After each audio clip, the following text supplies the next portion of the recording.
self-serving, persuasive talkers of everything and nothing. We are conversation con artists.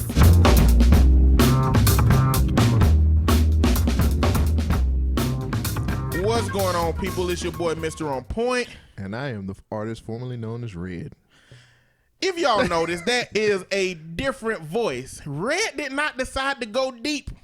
She is actually not here with us. She's sick. What? Nothing, man. You made it. We laughed the first time you said that. It's like, what group? Blackstreet? Blackstreet. What song? They got that song, Go Deep. Oh. Go deep. Yeah. Deep.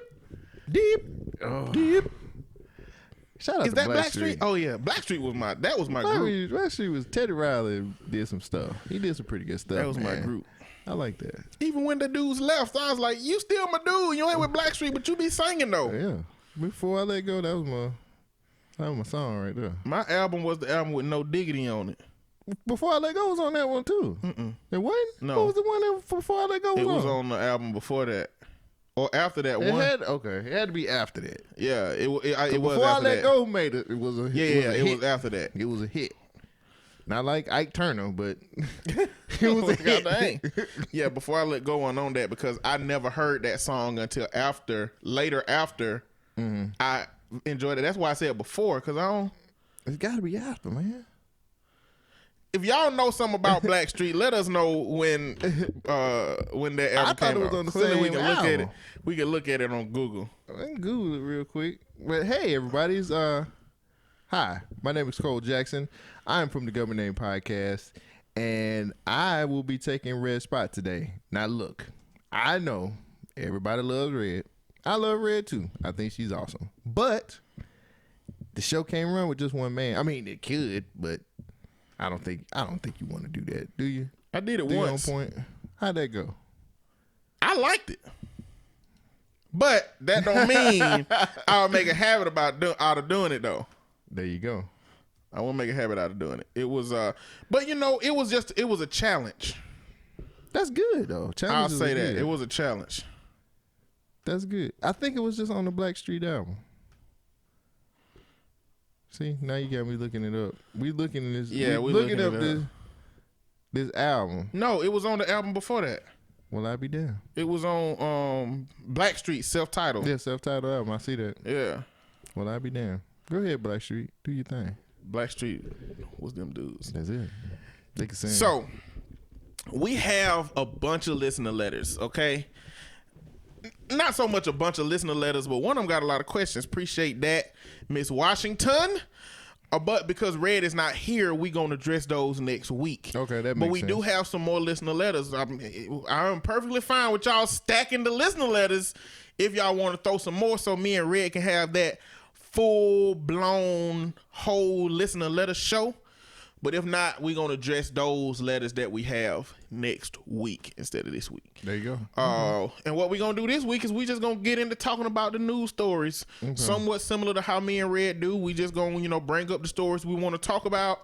And then we're going to have an exchange back and forth dialogue about it. That works. And we're going to go from there. Like, okay, real quick. If y'all want to find me or if you want to dog me out, hey, I'm used to it. You can hit me up on IG at ColeJackson_BYNK. Or you can hit me up on Twitter at ColeJackson12.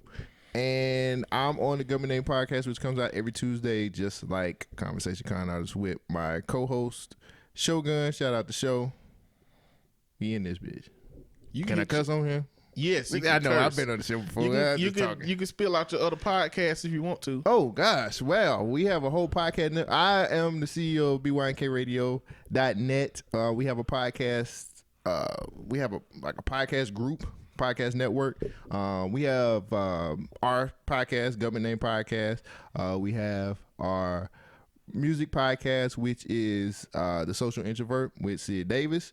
We actually have a millennial marriage couple podcast, which is Black Married Fly. And we have a Black Nerd podcast, which is called Carefree Black Nerd. So those are the podcasts we have on our podcast network currently. You can go to bynkradio.net/podcast and check us out. Okay. And As always, you can find me on Twitter and Instagram at Mr. MISTER_on_point. If you want to send a listener letter in, you can send it to conversationconartist@gmail.com. You can find Conversation Con Artist on Facebook and send us an email through that. Or you can send me a red, a DM, or however you want to send that. But if you send it to us, we got it. Slide in the DMs. Slide in the DMs appropriately. I got to ask you a question, Mr. On Point. What's up? Before we get into these stories. So I was in the car driving over here the other day. Today. And I got a bone to pick with LL Cool J. LL Cool J. LL Cool J was one of the first motherfuckers to keep saying he was the GOAT. He owes me money because I bought his CDs because of that. What he LL done Cool did? J is not.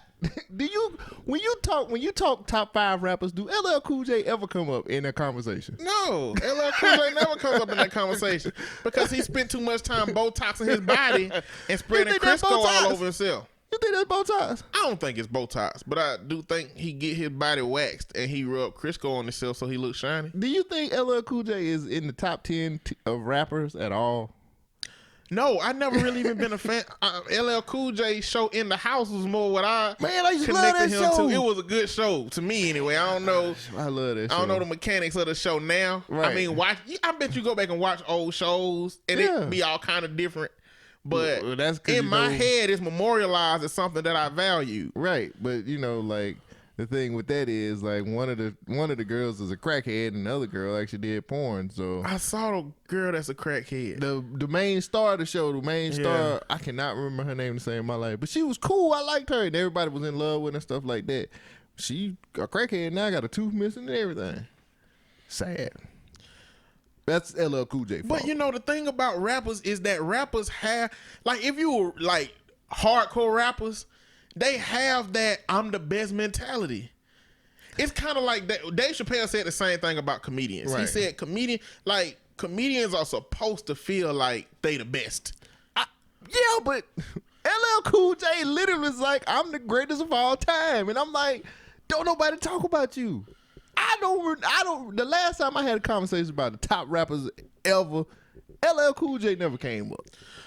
Ever. I guess the question is, when is the last time he said I'm the greatest of all time? Probably the last time he actually got on the mic, it had something to do with hip hop. He always said How he long the GOAT. ago was that? Might have been, could have been 3 years. Could When the have been last time he 5. put out an album? Might have been 3 years. Could have been 5. You have no idea. Let's find I out when don't know. LL Cool J put out an album last. Who would buy it? Are you trying to download the newest LL Cool J album? I feel like if somebody was listening to LL Cool J with me in the room, I'd leave. LL was just I just feel like I wouldn't really I was like I don't feel so like you get in the car with somebody and they turn on LL Cool J, you go, first off, I don't know. I know who it is. I'd be like, this LL Cool J. I mean, like, why you listening to LL Cool? Like, because look, listen like this. When people get in your car, that's your opportunity to shine with your music. Right, you know what I'm saying? right, Now, right. what I've learned, because I have such an eclectic music style that I can't venture too far out Right. from what I know that person listens to. If they like a hip hop head, they listen to rap. Right. I can't throw no Panic at the Disco. They not gonna get it. but I listen to Panic at the Disco and I'm a hip hop head. It's something I can put on that you don't know nothing about that might be a little bit on the fringe of what you trying to hear. I'm pretty open with my music. Okay. Well, I'm a well-rounded musical person. I am a plethora of knowledge when it comes to music. I don't, but recognizing that as my opportunity to shine, what does it say about me if I put on LL Cool J when you get in the car? It got to be saying something, right? I'd be disrespected if you put LL Cool J on. And that's what I'm saying. Like, why are you playing LL Cool J, bro? Like, is he a family member? Because he the GOAT. Look, it might be his third cousin. He said he the GOAT. He said that before Jay-Z. He said he was the GOAT. He's the greatest of all time. What is LL Cool J even doing? He on not CSI. What's that show? Oh, one of them police shows. Yeah, he on one of the police shows. That's what I know him from, acting. I know he Exactly. did Hey Lover with Boys to Men. Okay. This is more than a crush? Is that a greatest of all time type song? Oh, in 2008, he actually had an album called The Return of the GOAT. So he at least acknowledges at some point that the goatness was gone. Again, when the last time you had a conversation about hip hop and LL Cool J came up? I've never had a conversation about hip hop and LL Cool J came up.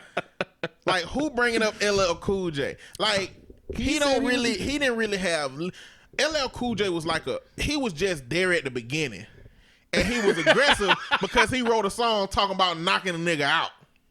You know what I'm saying? Like, That was a hard song though. it was hard, but I think that's what put him on the scene in a whole time period where hip hop battling was taking shape. Right. So he can call himself the greatest of all time at that moment. Right. But like at a certain point, do a rapper supposed to recognize that, dang, I might not be the greatest? Or are they supposed to say, well, Tupac was better than me? You know what I'm saying? Because the greatest of all time is finite. Like, what if it was one of the greatest of all time?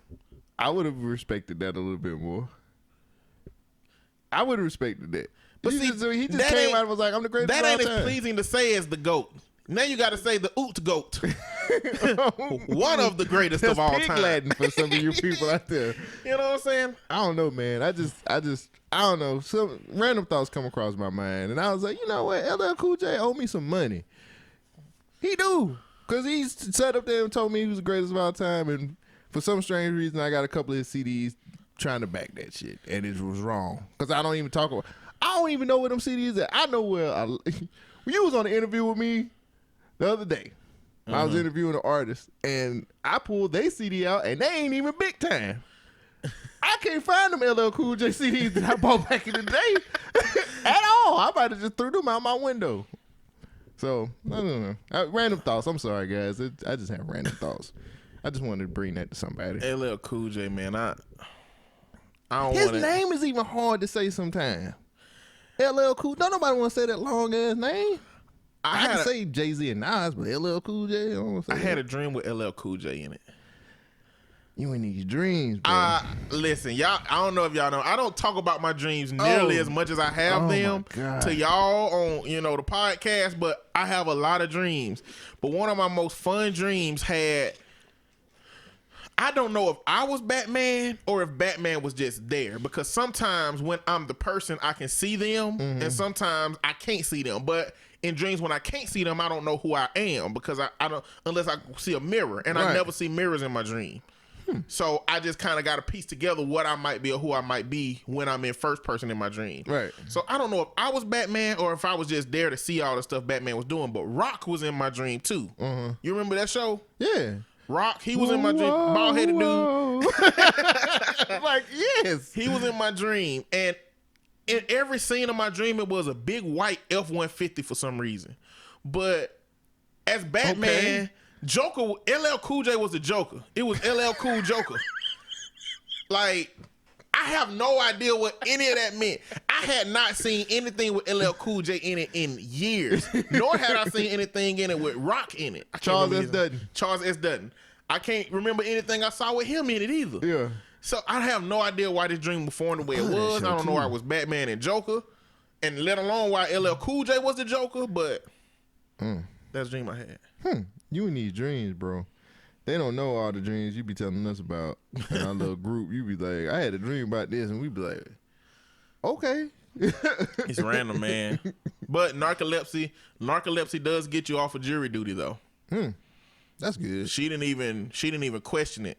She just basically, I said, I have sleep on set REM narcolepsy, and she said, what does that do? And I said, I said, I'm not against being on the jury, but it's a capital murder trial going on, and I would hate to be a person who needs to be paying attention, focusing, and retaining information, because when I have those sleep spells, which I have between 4 and 10 a day, I can't focus really well. I fall asleep, or I just can't, process the way that I do when I'm not in that state. Right. And I would just hate for somebody's life to hang in the balance. I don't know if a prosecutor could point me out and be like, see, he ain't even paying attention. It's a mistrial. Right. I don't know. Like, I don't know the ramifications of what it would look like if I got caught sleeping somewhere. And so she was pretty much like, I got to provide a doctor's note though. So that's going to be the difficult part, because I had a physician for it in a long time. I just use strategies to stay awoke or sleep. Right. Playing my sleeps, but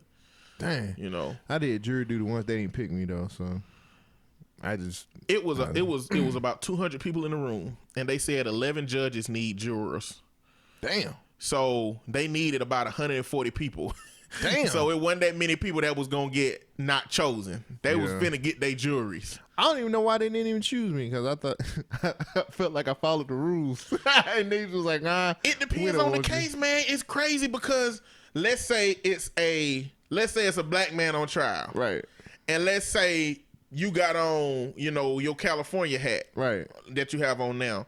They might look at you as like militant, or they might look at you as too liberal in the case, and they might say we don't want him. Like they use these little tedious things to figure out if you gonna be good for their side. That's why one lawyer get to choose 6, and then one of them get to choose the other 6. Right. You know what I'm saying? So what I think is like in a lot of trials, they just choose people who they think gonna help their case out the most. Right. So. I was reading online to try to see, if narcolepsy is something that, because I wasn't going to get up and use it as an excuse at first. I was just going to because they had a big important spiel about if ain't nothing wrong with you, don't get in this line. Right. If you ain't got no medical emergency, don't get in this line. Like them judges they're like, don't get in this line. Right. You know what I'm saying? It's like we'll find. It's like we'll find out. Yeah, like we don't excuse many people and don't get in this. So I wasn't finna get up there, but I got up and I went up there and I was like, well, let me see what they say. And I was reading online while I was doing it, and one dude was like, he said, because of his religion, he don't believe in judging people, so he used all the excuses. He said if it was a black guy on trial, I'll tell them I was racist before I actually got on the jury for it. I'm like, dang, like the excuses people are willing to come up with for that junk is crazy. I never understood why people try to get out of jury. Well, after you see how much they pay you to be there, I can understand why. $10 a day, bro. I'm like, that ain't paying no bills in this house at all. I was like, y'all can't, come on, man. He said, y'all can do better than that. And the main judge, the presiding judge said, we have this waiver form, so if y'all want to waive that money per day, y'all will really help the county out. What? No, man, I need to give. I'm not going to work. You got to give me something for gas. It's horrible. Yeah, I remember I got that check for them because I was there for 2 days, and after that second day, they was like, can't do it with you. Get out of here. I went and got my money, and I was like, can I get my check, please? And she said, here you go, and it was $20. I said, this is it. I missed a whole day of work for this. Yeah, $20. What? I need more than this. This don't even put a third in my tank. This don't do nothing for me. It's crazy. I was like, why can't you just give us more money or something? I don't know. Are they even supposed to? I guess I don't know. They're supposed to pay us. Are they? Is it? Because they keep saying jury duty is your civic duty to your, to your state or whatever. And then I'm just like, I need to get paid to do something. It's crazy because people be missing out on serious business. Yeah. But if you miss jury duty, like I missed it twice before they let me get it this third time. She said they normally don't reschedule more than twice. Oh, wow. But the first time I was headed back from California flight, and I know they weren't finna expect somebody who paid for a flight to go somewhere to not go because they had jury duty. So they rescheduled me one time. The second time I just straight forgot. I didn't forget. I went on the wrong day. So I thought it was on Tuesdays, but it turned out to be on Monday. So I missed it. And they said, we don't reschedule for a third time. And I just kind of What's the penalty for missing jury duty? $400. Shit. And y'all paying $10? That's what Come I'm on, saying. man. I thought they would encourage people not to show up to pay that $400. Y'all only paying $10. You gonna charge me for it? Come on. Yeah, that's what it say on the paper. It say like if you don't come, it's like $400. So, and you only paying $10 today. So if your business is that important, you just pay that $400. If you finna lose that much money, we have to talk some bid. We have to talk negotiations or something. Negotiate my jury duty pay, please. Please. That's terrible, man. I've just never understood the concept of jury duty, and I know we got some legal experts listening, Mr. Smith, but it would make more sense to me if they trained a group of people who could be objective purveyors of looking at these cases. I don't know if that would work, bro. Why not? I just don't think that would be I don't think people could easily be swayed. You know what I'm saying? Even if you train them to do a certain thing. Well, I mean, not only that, he said it's really 694,000 people in Jefferson County. I mean, if you take 100,000 people that's willing and just rotate them people, you know what I'm saying? Mix they groups up every now and then. That is way different than me. I just don't know why a whole group of people with different levels of stupid, different levels of racist, different levels of everything get to just be in a random pool. I've been on jury duty before. And it was a case about a grandfather who had been molesting. He was sexually abusing his daughters, but had started molesting his grandchildren because I guess his daughter and not daughters, but his daughter and his niece had gotten too old for him. And so when they had kids, he started molesting them. And the little bitty girl said, "Granddaddy, this, that." We had somebody in the jury that I guess had such a strong, deep relationship with her grandfather. She couldn't conceptualize how a grandfather could do that. And so she didn't believe it. Right. And I'm like, what is wrong with you? Like, this is the evidence. She was trying to make all the excuses. I think the kids were coached. I don't believe the mother and the aunt. Yeah. Either way. Why would you coach your kids to... I'm sorry. We found them guilty despite that woman. I was not at the age where I was aggressive and assertive enough to really kind of talk about how I felt. I was really quiet in the whole process. But, you know, some dudes strong-armed her into, you know, just believing that he did that stuff. I believe the kids were... So all I'm saying is, like, I just don't understand or value... I don't say I don't value it, but I don't understand how that go. Because I just don't think you can say, well, it gives you an opportunity to be... it's your civil duty, sir. Well, not even that, but it gives people an opportunity to be tried by a jury of their peers. You know, but, you know, 10 white people and 2 black people ain't really peers. That ain't your peers. You know what I'm saying? For a black man. Right. You know what I'm saying? Unless peers is just a very different definition than what we thinking about. You know what I'm saying? I think it is. Peer just means another American. He's an American. He lives in the same state as you. Of course, he's gonna judge you fairly.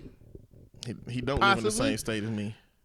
Well, I live in the state of confusion with all this racism, and he live in the state of bliss. He ain't got to deal with all this privilege. I'm privileged to do what I want to do. He ain't got to deal with this shit. But let's get to some of these news stories. Going on. What you got? The first one I got is Kylie Jenner, the self-made billionaire. So, have you heard them reports? Yeah, you heard the reports about Kylie Jenner. She's got to be the youngest in Forbes. Youngest billionaire in Forbes. She ain't even finna be no billionaire. Like, they combining her mama and family money with the money she making with her. Kim Kardashian said that we are all self-made in the family. We're all self-made. Ain't nobody self-shit. Look, if Kim Kardashian says it, it's got to be true, right? No. I'm just saying. That's what she said. Listen, she got the same name as Kim Jong-un, okay? So, I ain't listening to her. All right? Damn. Sorry, Kims of the world. Brother, no. I ain't listening to you. Brother knows. You know what I'm saying? Damn, I ain't think about that. One Kim talking about being self-made, and one Kim is trying to destroy our way of life through manipulating our president. So, well, I think the other Kim did that too. Well, no, she got some black woman off out of prison, right? Yeah. Not really. See, what that was Donald Trump trying to get a photo op. Yeah, of course. That was Donald Trump trying to cater to the African American community. Right. But knowing that we don't like her. I'm not going to steal this, so I'm going to give him credit for it. D.L. Hughley, in one of his most recent interviews, because he on the book tour, said that, yes, Donald Trump let that woman go, but he's put judges in place that's going to ensure that black people get the same kind of sentence that she get. Right. He's created the same kind of rhetoric that's going to cause police to put the same kind of charges and be as aggressive with her as with all other black people. So it's like, how is he really doing something to help the black community if he's helping one black person? Right. You know, if he wanted to help the black community and make sure stuff like Alice Johnson don't happen again in the future, then you got to choose people who have legislative views that will help in the community when it comes to the African American culture. Right. He will not have a harsh rhetoric of allowing the police to be the judge, jury, executioner, and giving them a pass for it. No, and those are things that he had. I don't think Donald Trump knows people outside of his circle. Does that make sense? Like, I don't think he knows the type of people that are in America that's outside of what he knows. I don't think he cares to do that. You know what I'm saying? Like, I don't feel like he wants to take the time out to be like, well, you know what? I let her go. Then didn't he do something where after he let her go, he was talking to all the players in the NFL, and if he was like, if you know somebody who's in jail who shouldn't be, hey, hit my toll-free number. Hit me up. 1-888 president. Yeah, president. Which sounds a lot like, sir, you just want a free boat? Come on down here and pick it up, and then they arrest your ass. I remember them. They used to do that shit all the time. I don't know, man. Like, but the fact that he diminished African American athletes down to just having friends in jail. You know, it ain't that we want our friends out of jail. Some of our friends deserve to be in jail. Exactly. But the ones that don't, we don't want a system that presumes their guilt while presuming a police officer's innocence when he may be wrong. You know what I'm saying? Right. And even if the person doing the crime is wrong, in America, we have a system that says the way we deal with wrong is they are tried in a court of law. They are not tried by the officer that's arresting them. Right. You know, so we need a stronger rhetoric about what the police officer's role should actually be and give a people the opportunity to get to the justice that has been defined by our society, by American society. But body cams, they have body cams. Body cams don't work. It's the body cams. The body cams are supposed to be the thing that stops all of that. Body cams are not inconveniently, but conveniently getting shut off. You know, their conveniently sound is cutting off on them while the video's still showing to keep you from knowing what they talking about. Conveniently, they go black, which I think it means they covering their hands on them. Right. Or when the police department actually releases the video footage, it's been edited. A lot. You know. But again, a random stranger using their cell phone is better than a body cam. Hey, on point. But we're trying to help the problem by doing that. We're trying to solve what you're talking about. We're putting body cams on the cops. That way, we have everything documented, and we don't less killings. Right? Look, the problem with the police department, just like the problem with the education system, just like the problem with politics, is that they still good old boy systems. Oh, they'll always be that until there's a real change. They still good old boy systems that was made by good old boys. And the problem ain't changing what they wear. It's about changing the culture of how those people feel about the people that they policing. Right. Right now, black people ain't valued. No, not at all. Not one bit. Not one bit. And it's crazy because I don't know what happened. Like, I know this used to happen back in the day. You know what I'm saying? Police used to rough you up, beat your ass, and throw you in an alley and some shit like that back in the day. You know what I'm saying? And then it got to a point where it'd be a killing here and there. And, you know, you'd be like, oh, like, when did that? But now it's just it's so rampant and it's so blatant now. You know what I'm saying? Like, right now it's at a point where, shit, man, like, now if you hear about something like that, you kind of just like, well, I guess they got somebody else. You know what I'm saying? And then I remember at one point in time in our lives when the biggest problem we had was overpopulation of prisons.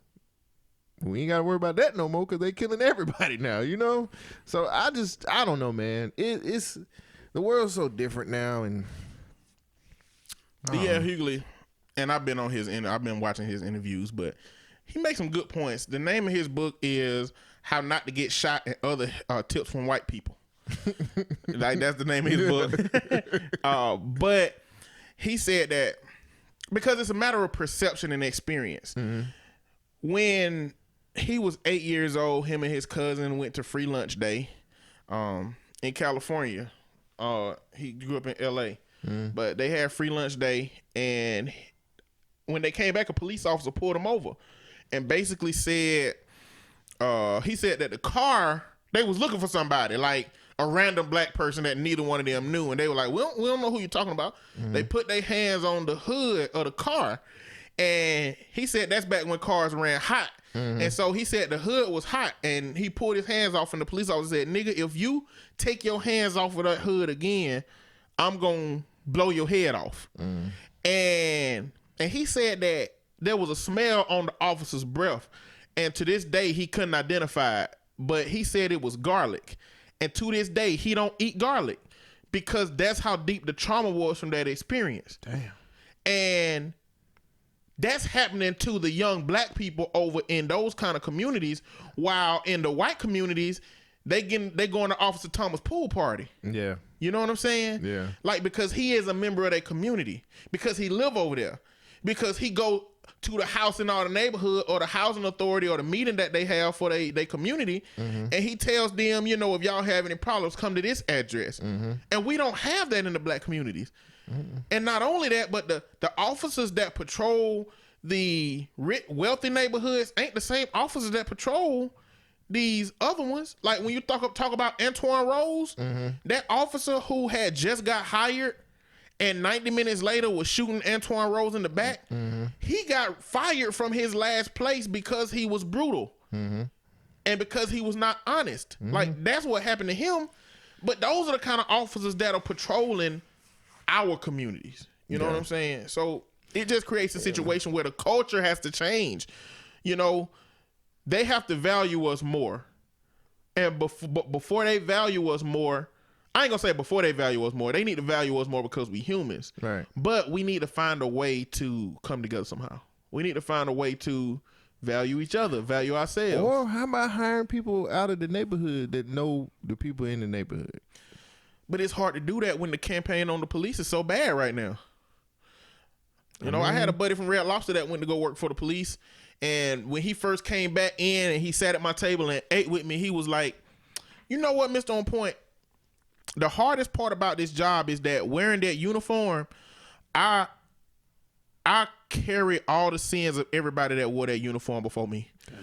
He said, terrible. Y'all he went to a house, responded to a call of a lady who had her house broken in, and when they got there, she wouldn't let them in. She was mad because she said, y'all arrested my brother in early 2000s. And he said, ma'am, in early 2000s, I was in diapers. You know what I'm saying? Yeah. Like, he was a young cat. He was like, I was a baby back then. So, you know, that was his experience with the situation. It was not early 2000s. It was a little bit before that. But, you know, that's the situation. It's not necessary. At this point, it's not like if you took every police officer and took them from their community that they live in and just had them police the communities they live in, it would still be a lot of issues with police in the poor neighborhoods because of the campaign that's been against the poor neighborhoods that police officers already in. You know what I'm saying? Yeah.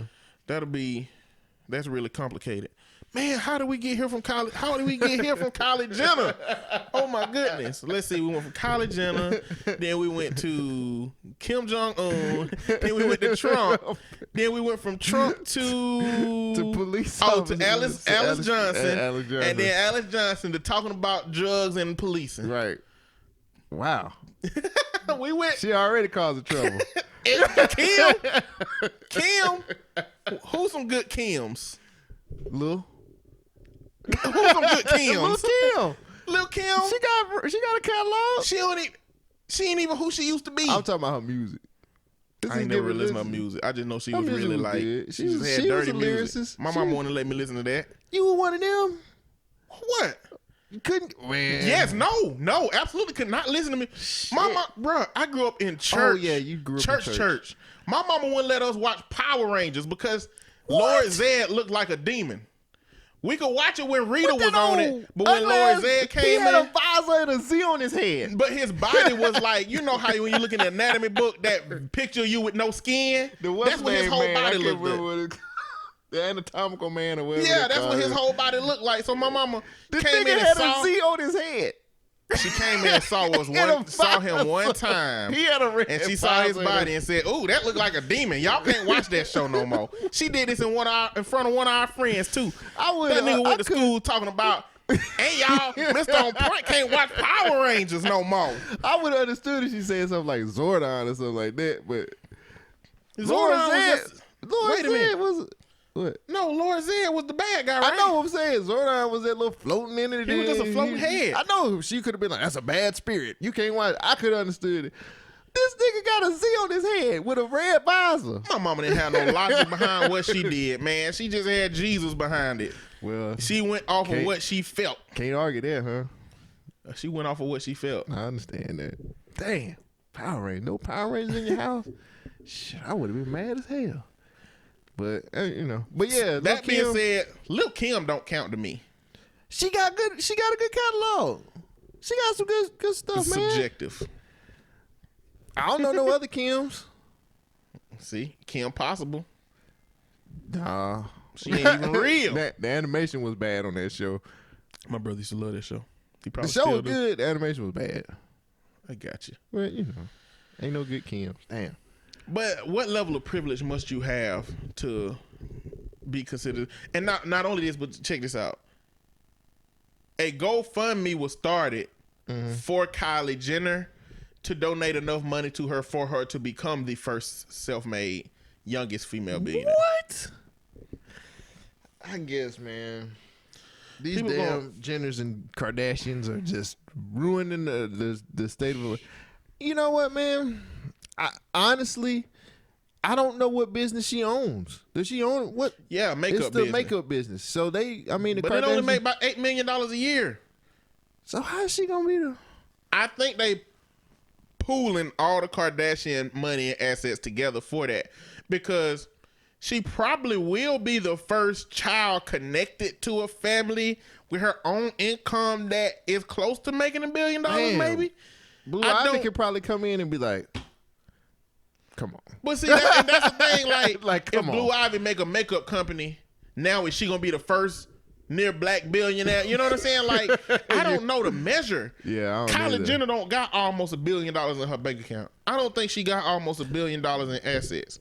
Yeah, So I don't know. Maybe it's based off projections. I don't know enough about that, but maybe it is. I don't know. I don't know either. I guess Forbes is just like she's close enough. Let's just put her in there and let's do it.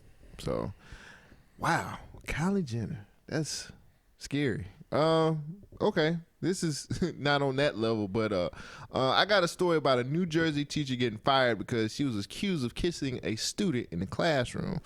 Now this is the high school teacher was accused of kissing a 17-year-old student and sending him nude photos as well as sexually explicit text. Now, her name is Chelsea Hahn. She's 25 years old. She was arrested last month on 3 counts of endangering the welfare of a child through sexual contact. Now, wow. Apparently what happened was she was in the classroom with the child, with the student. Somebody caught them kissing, and that's it. You know what I'm saying? Like the board found out about it, and they basically was like, "You are banned from being on school grounds." Let's see. District officials issued a statement. This is what they said on the matter. We have the highest expectation for professional behavior on the part of our staff and well-being of our students. That is our foremost concern.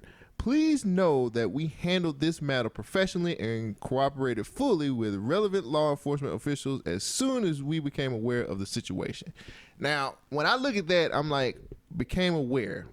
So, is this happening regularly or what do we do about stuff like this in school? Because it seems like it happens every other month, and it's been happening for years now. These teachers like 25 years old, leaving college. They see some 17-year-old boy and just like, I got to have him. I want him. And I know Red, y'all have had stories like this before, and Red was like, ain't no way that I would have any situation with a boy. A 17-year-old boy, 19-year-old. If he 20, he a boy to me. So, I mean, well, what do you do about this kind of stuff, man? Because it happens all the time. All the time. Like, sometimes I feel like Because I don't know about you. I don't remember having young teachers when I was in school. Do you? Right now, I really can't gauge teachers based on age. I can only gauge them based on fineness. And we had some fine teachers. Yeah. And we had some teachers that weren't so fine. Yeah, Miss Cox, she was fine. Yeah. Miss Adams, she was white fine. That's, that's different than black. That's different. Regular fine. Fine is, for me, is that's black. Right. You know what I'm saying? Just because my eyes are calibrated to, the black female. Right. The darker the skin, the better for me. You know what I'm saying? But I don't put no bounds on it. It's a range in that. But white fine is different. You know what I'm saying? I had a teacher, Miss Davis, who did home ec, and she was fine. She was real fine. White fine is like, she was white fine. I understand that to white guys, she is banging. Right. You know what I'm saying? That's white fine. I don't remember no black teachers that look good and when I was in school. It was the white teachers. Miss Cox, she used to call me Ed Lover. And she had a real smooth voice. She taught history. Everything. I do, man. She called me Ed Lover. Well, Chelsea Hun is that's it. But what she's done. What do we do about this? I don't think there's much we can do about it. But let me tell you something. I am a therapist. I have a whole caseload full of people, and some of the people that you interact with just have great energy about them. You know what I'm saying? Right. And they just are good people, and they have good thoughts. And it's like, if you never ever saw potential in somebody before, as a counselor, working with different people over and over, you'll know what potential look like after you do that for so long. Now, for me, when I see that potential in a person, because I'm not a sexualizing creep, it looks like I like to mentor that person. Right. I like to be somebody that person can look up to and be motivated and be motivated by over the duration of that person's travels and growth. And I have a couple of kids that didn't even plan on going to college that's about to graduate from college now. And that's just amazing feeling to be connected to somebody who be like, your words did something. You know what I'm saying? Mm-hmm. What you told me that day when I was in high school still stay with me. Like, you feel something like that. Yeah. And so I imagine teachers being around so many kids see that every now and then. But if you create a person with that sexualized creep nature, they gonna see that as something more than what could be an appropriate relationship with that person. Mm-hmm. And so I think what we seeing is teachers that ain't really built to be exposed to those kind of high energy connections and relationships. I guess. But I mean, if you're gonna kiss the boy, kiss him outside of the classroom. Shit. I mean, if you're gonna do it, like, if you're gonna do this shit, figure it out the best way. Why would people do stuff for the thrill, man? I mean, what kind of thrill you get from a 17-year-old? It ain't about the 17. Like, the people who looking for a thrill like that, it's like voyeurism. It's like people who like, it's like sex is cool, but man, it's 20 times better if we doing it outside or if we doing it somewhere we could get caught. You know what I'm saying? I've been down that road before. I'm just saying that to me, like, I mean, I've had sex outside, but to me, that it's anxiety provoking. Right. It's, I don't want to be seen. You know what I'm saying? It's not, this is exhilarating. You know what I'm saying? I'm like, so I can do without it. Right. You know what I'm saying? Right. I'll probably do it again. Yeah. If that's her thing, but for me, not my thing. You know? But I just think that's a component. I just think it takes a really, really specific type of person to have that kind of mind, susceptibility, lack of sexual discernment for age, or maybe even just a predisposition to want to have sex with somebody that's younger. You know what I'm saying? Right. I've always posited that pedophiles are people who, at the point in their childhood where where their ideas of who they were attracted to should have moved up, something in their traumatic life halted that. And their version of what they're attracted to was frozen in time. And so a man that only likes 12-year-old girls at the point in time where he was 12 and liked 12-year-old girls and he should have moved up to liking 13-year-old girls and up to liking older girls and or liking the kind of girls he liked. I think something happened that froze that in time. And I believe that happens to women too. I just think our society with that as the double-edged sword, men are going to have a much harder time with that than women. I didn't even think about it like that. Because I always look at it as like women are always more mature than we are. And they mature faster than we do. So I always look at it as like a situation where if you as far as women are concerned, if they mature faster than us or their mindset matures faster than ours do, what about somebody who's you just explained it, and which makes a lot more sense. But I never looked at it that way. I always thought it was like, you're a 25-year-old woman. What a 17-year-old boy gonna do for you? Maybe she just stuck in 17. Maybe that's the case. I mean, maybe she had a childhood boyfriend that she couldn't get over at 17, and that was the case. Damn, but the thing is, if a 18-year-old dude dating a 30-year-old woman, all the 18-year-olds giving that dude props. Yeah. And so to society, it don't look crazy. But if it's an 18-year-old girl and a 30-year-old man, they trying to figure out if he was outside the high school trying to poach. Yeah, you know what I'm saying? Hey, come on over here and get in my car. But a big part of that come with misogyny and a history of men being aggressive towards women and molesting women and doing whatever they want to do to women. That comes with that history. It ain't supposed to be equal in that sense. Yeah. Yeah, that's how life works these days anyway. It's an unfair race, to say the least, but I guess we all got to run it, right? We got to run it, crazy, man. I wouldn't know what to do if a teacher tried to kiss me. I ain't going to say. Listen, man, that's that age where you ain't got no control. Yeah, exactly. Like, that's my book is in front of my pants all the time. Exactly. Like, I'm already holding my Please don't call me to the chalkboard, please. Especially if you look good. Oh, Lord. Yeah, a teacher tried to kiss me, I might just kiss her back. Hard. Like, I've been waiting on this all my life. Not knowing that it's wrong. I've had a situation like that before. I just thought about that. With a teacher? Nah. One of my mama's friends. Oh, dang. How old were you? I had to be 16. And she had to be like late 20s. And she was supposed one of your mama younger friends. Something like that, yeah. Your mama could have been in her late 20s when you was 16. Yeah, exactly. That was one of her younger friends. Okay. So, yeah. Damn. And it went more than just a kiss? Nah, that's where it went. And then I think she kind of figured out, like, oh, shit, like, I can't do this with you. And I was like, yes, you can. You sure yes, you can. Yeah, that was.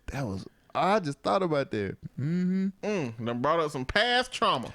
Like, I just thought about that shit. That's some wild fucking shit. I'll never forget how to. I ain't gonna tell the story. I can't. I might. Yeah, damn, yeah. I just thought about that shit. That was wild as fuck that night. Cause I was in there. I actually tried her, and I think she thought I was gonna get scared. And I was like, nah. Like, I know what I want. And then like, it happened. Like, the kiss happened. And then that motherfucker straightened up and was like, oh, you got to go in your room. Get out of here. Because my mom She was said gone. it like that? Yeah. She kissed you and said, go to your room? Yeah. Yeah. Wow. It was crazy. It was a terrible, terrible situation. Damn. That brought up some memories, man. You done went on into the memory. I just thought about it. I literally just realized that shit happened to me.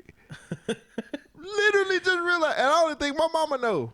I was scared that I was going to get in trouble. Because I went in there I literally went in there. I was like, that motherfucker look good. I was like, fuck it. I'm 16.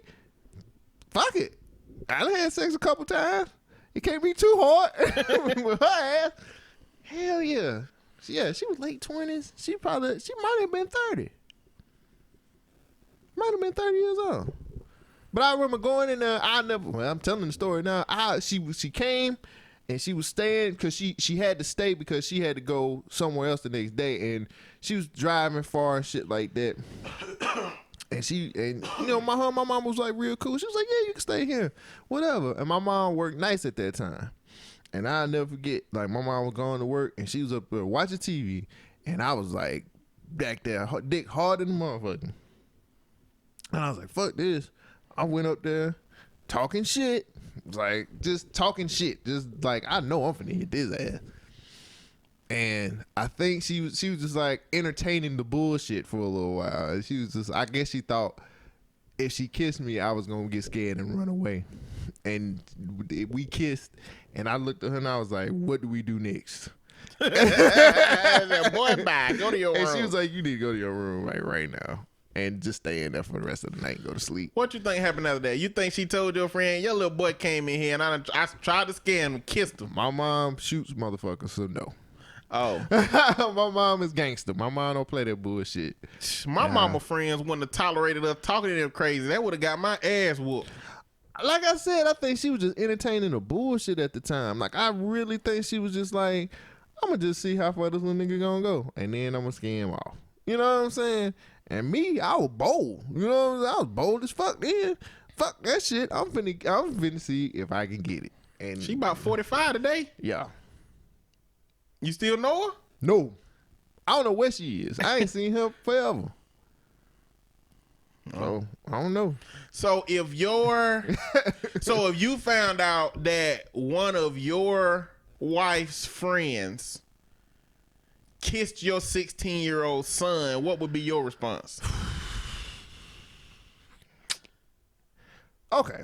So, let me just preface this. Hanging out with you and Red changed my perception of shit. Like, probably a few years ago, before I knew y'all, I was like, oh, hell yeah, little nigga.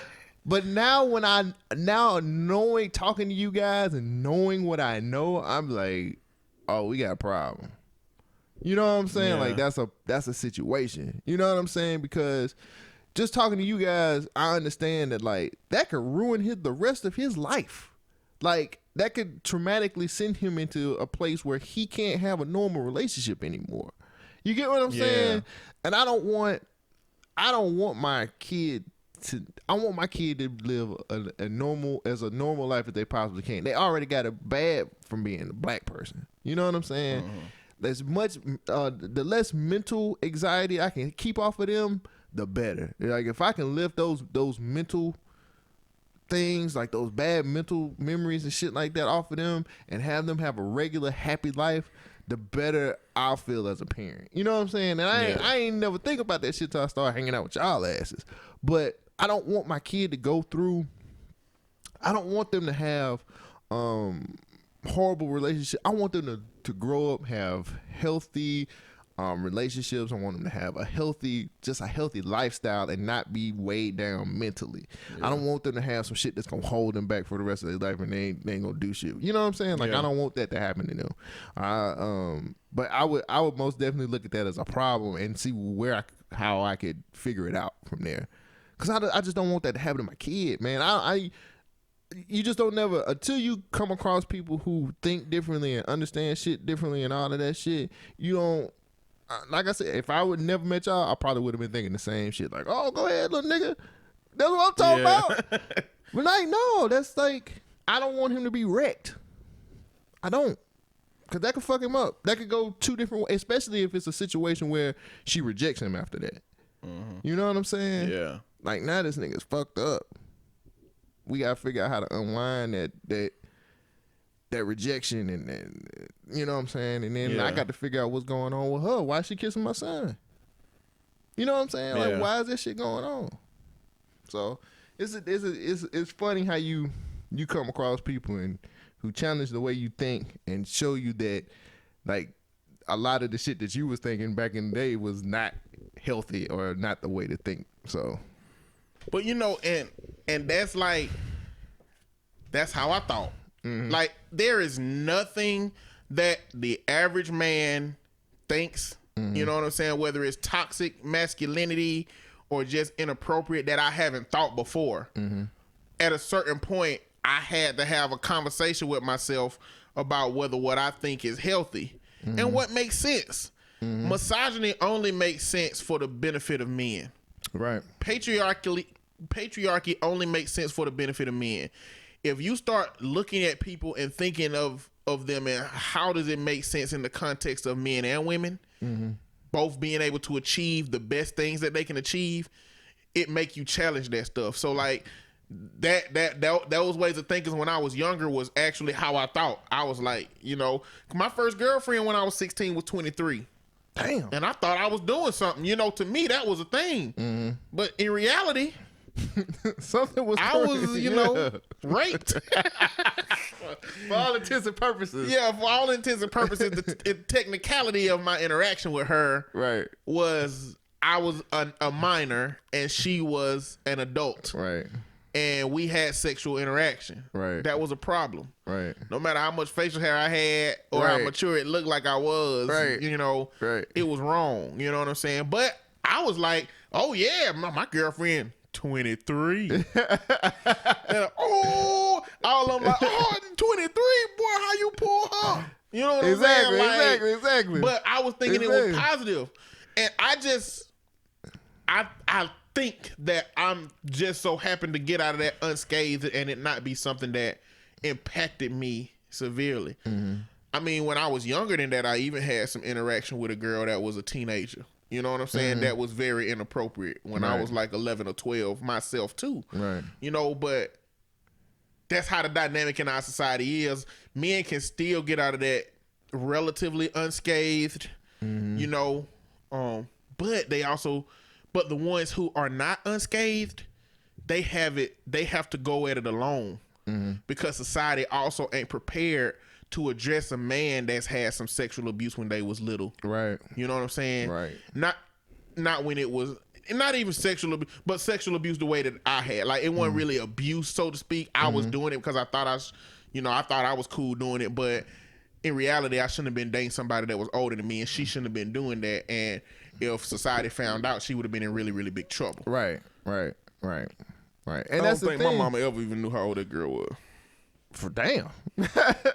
She just came up. Drove up in her car, was like, hey, I gotta pay my bills today, pay my rent.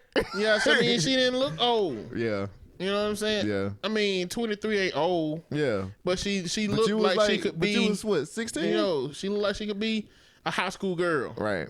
I mean, and when you get a new mate, your folks didn't say, make sure you bring that birth certificate through. Yeah, exactly. They just be like, oh, that's so-and-so, just such a nice young man or young woman. But that's what I'm going to do with my kids. I'm going to be like, got to meet your folks. Yeah, and that's the thing. How old is your daughter? Yeah. I think the biggest thing, too, like I said before, man, I think a lot of it has to do with what type of mental, I don't know if it's a such thing as mental genetics, but you know what I'm saying? Like, who they mom, I'm real particular now about who I'm going to date because I want to potentially have date somebody who potentially going to be my wife who's going to have kids with. But I got to look their mental state. Like, if you crazy, that shit might pass down. And I got enough crazy for both of us. You know what I'm saying? Like, I got enough crazy for me and whoever I'm with.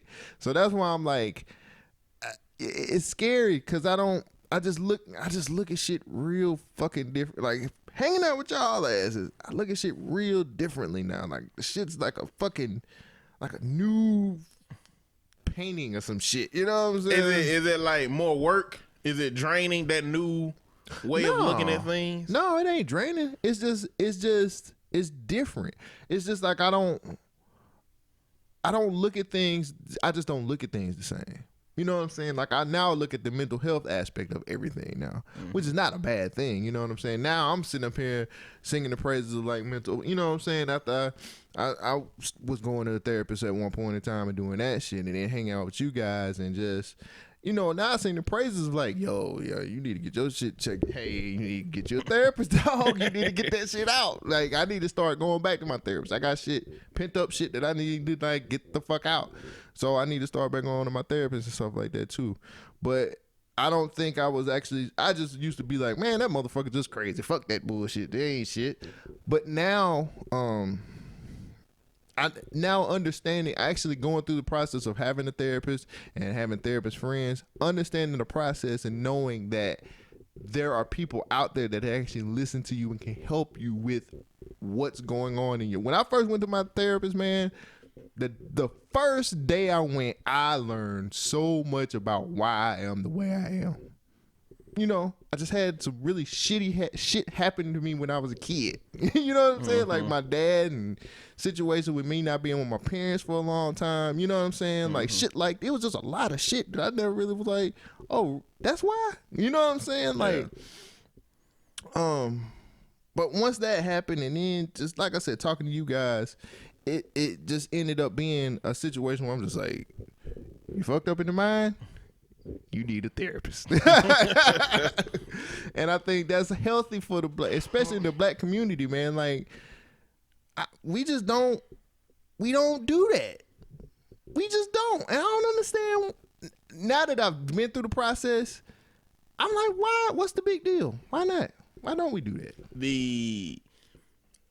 Of the clients that I have, the hardest clients to deal with are, because I'm predominantly work with kids and family, but I work with the family through the kids. So there's always a kid involved, sometimes a family. You know what I'm saying? The hardest ones to deal with are when there is a generational gap, when it's a young child who is being taken care of by their grandparents.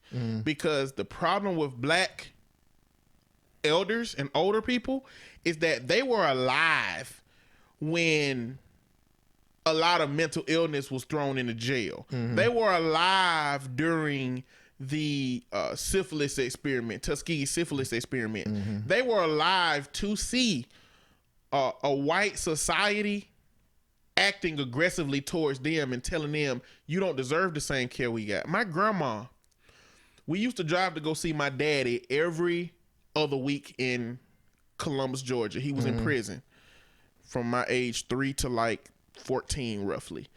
And every time we would pass by a semi truck, she would have like a mini panic attack. You told me that. You know what I'm saying? Yeah, you told me about that. Because, and I never asked her this. I asked her this after I became a therapist. I started asking my family all kind of stuff. After the last time I went to Thanksgiving when all my aunts and uncles were all together, I asked one of them, what whooping do you remember that Uncle Reginald got? And I asked all of them what whipping, and it sparked up a whole conversation about a lot of stories I never heard.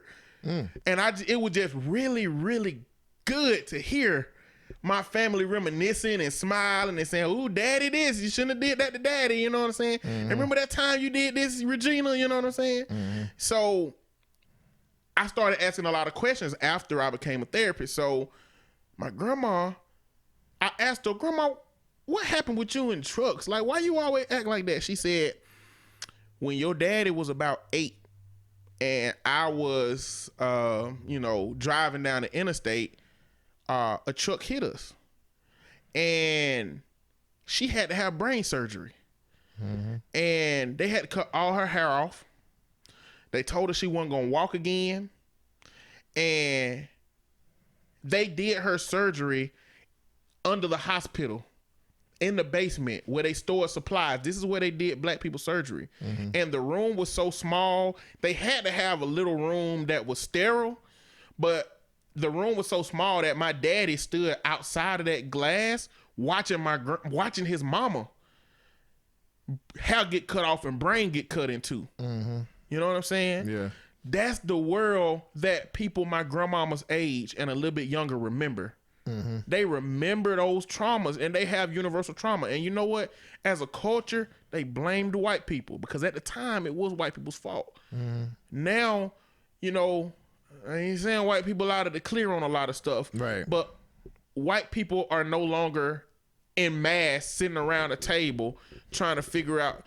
Think about this, man. Old racist white people, they had to sit at the table together, get a stick, put a piece of paper on it, and write "Go home, nigga" on it. Like they were sitting around at home doing coloring signs. Yeah. That had racist shit on it. Like, exactly. A lot of them. It was in a racist journal. Exactly. They used to pass, you know what I'm saying? You had to pass it for a quarter. So I feel like I feel like when the corner store owner saw them coming in for them poster boards, he knew what they were finna write on them. He was like, "Oh, you're going down to the church to write some more signs to keep these Negroes from coming to the school system." That's it. We gonna keep these niggers out. Kick them out of here, all of them. Hey, try to make them clever. Don't just put "go home, nigger." Make it rhyme. Oh my God. I'm just saying. He said, make it rain. Make it rain. You a fool if you think you coming to our school. We don't like tools, and we even hate coons. I don't know. It's not a lot of things you can rhyme with racist terms, like nigger. Like, what can you rhyme with nigger? Nothing white. I mean, trigger. or what can you rhyme with coon?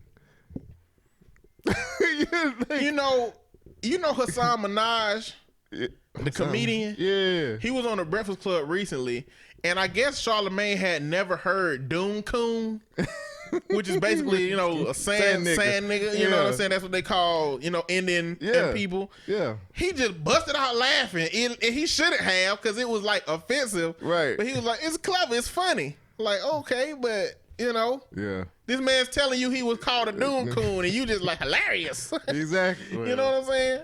He has no coof.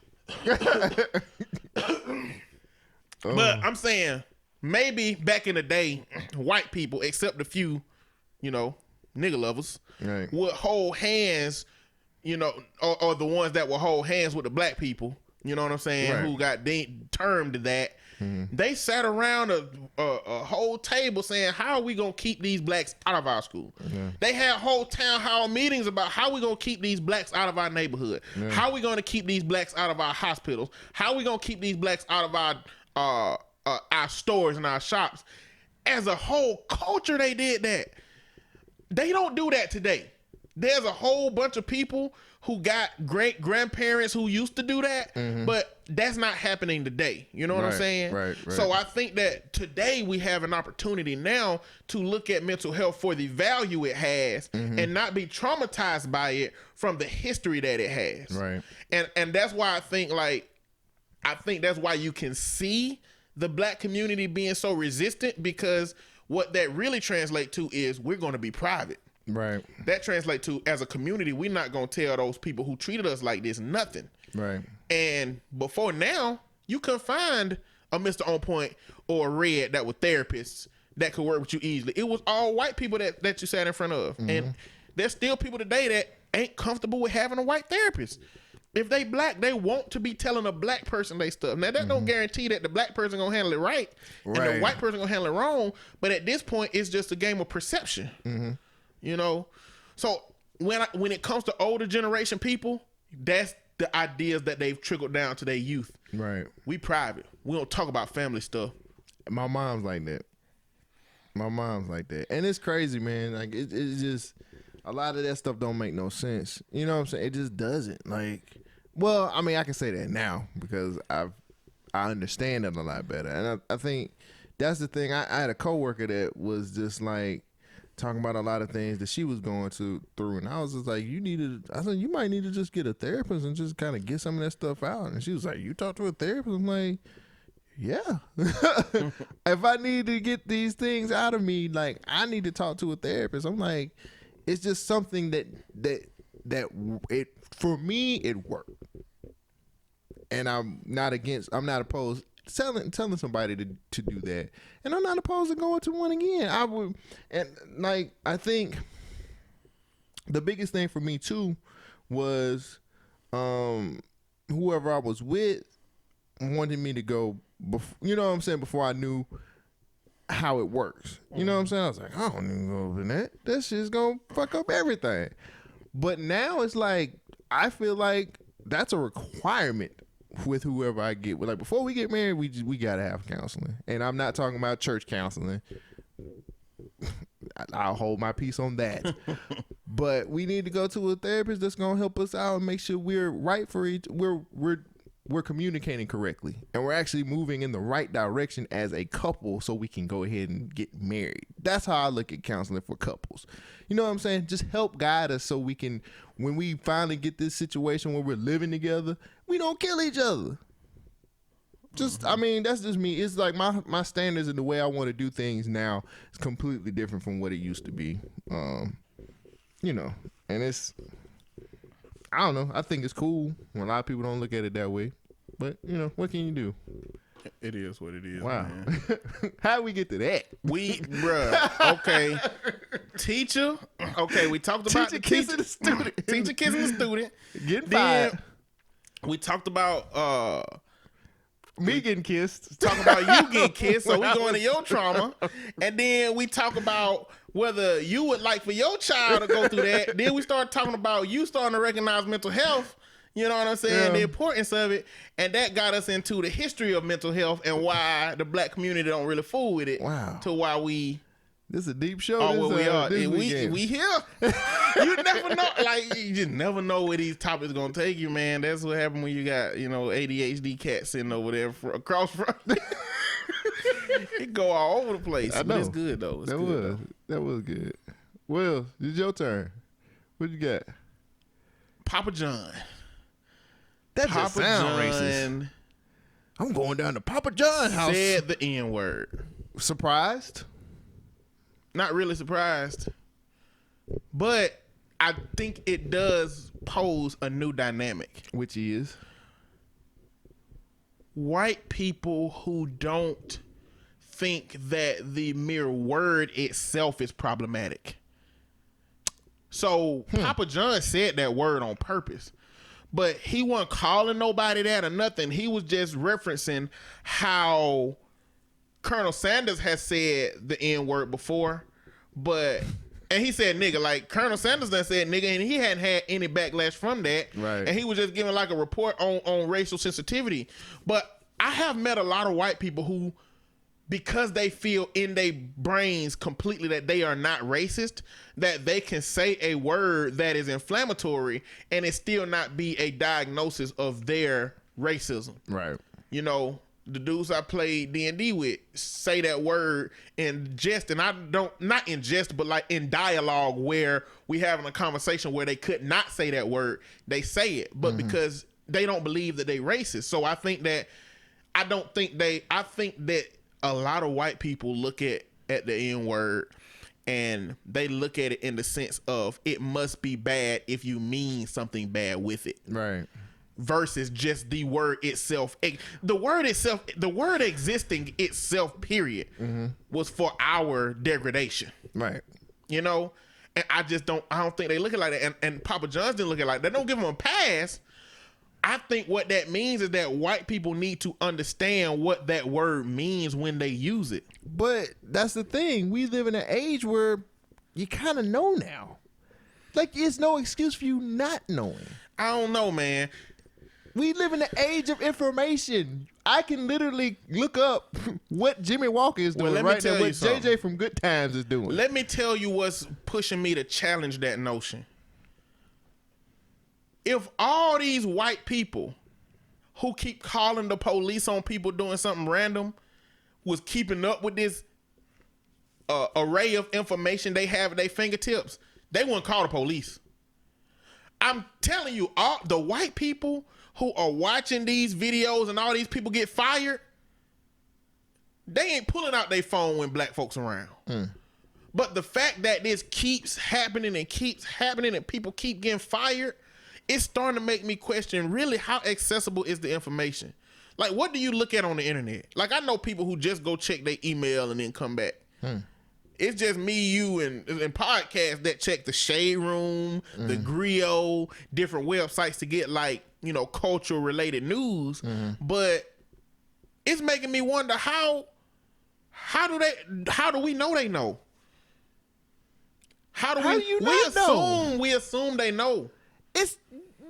I can literally ask Google. I can literally hit a button on my phone and say, Google, tell me this, and it'll say, hey, this is what I pulled up. Okay, so and then I'm saying we live in an age where technology is so advanced and it's blatantly in your face now. This is a computer. You have a computer on you at all time.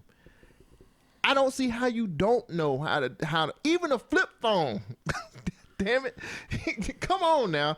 I just don't see how somebody could not understand that technology is so advanced that you can look up anything at any point in time, anywhere. I just don't get, and maybe I'm ignorant for thinking that way. How could you not? But see, the thing is, how could you not? That logic can be used for anything.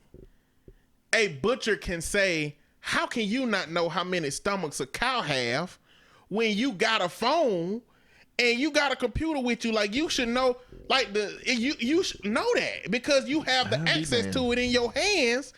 You should know. The question becomes, checkmate. What reason do you have to ask the question, how many stomachs do a cow have? I might need to get cow stomachs for my next soup.